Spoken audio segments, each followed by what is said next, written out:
guys, I'm just going to hop on here for just a quick minute. In one of my videos I talked about heat setting my silicone, and I thought I would just do a quick demonstration of how that's done. So you'll need a heat gun. I have a Makita. It's an industrial heat gun. And I had said earlier, you could probably use a blow dryer. It might take a little bit longer because the temperature is not quite as hot as it would be on something like this.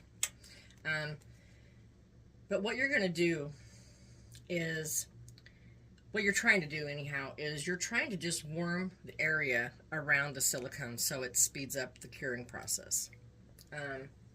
If you have a very cold room, or if it's, winter time where you are, your silicone will cure way slower, because if your room temperature is cooler, it just takes a lot longer. So the idea is to heat the air up around the silicone. Keep in mind, you never want to get this gun close to your silicone.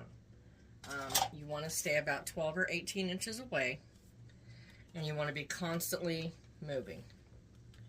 And if you've obviously done the back of the head, so you're going to aim towards the back at times and the sides. So that's all you're going to do.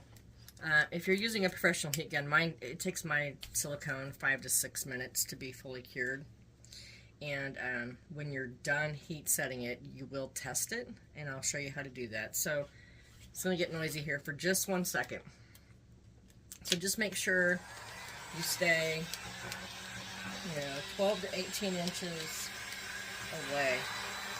And I know it's hard, you can't see my gun all the time, but I'm at least a foot away, and you're just constantly moving it. Just keep going and going and going. And you're going to do that for 5 to 6 minutes.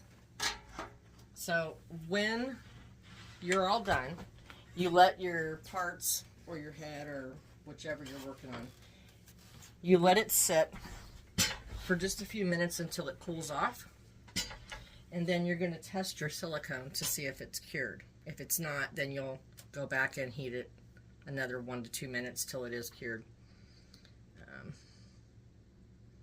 Mine is still a little warm,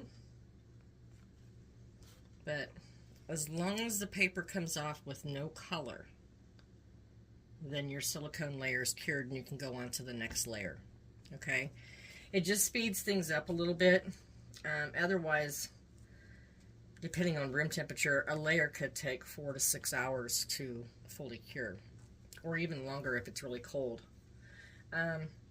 So yeah, this speeds it up, and it allows me to paint multiple layers in the same day. Now usually the last layer of the day, I'll let that one just air cure. But if I want to paint several layers in between, I definitely heat set all my layers. So anyway, I thought I would just give you a quick demonstration on how you do that. If you have any questions, just drop them in the comments below. Thanks, guys. You have a good day. Bye.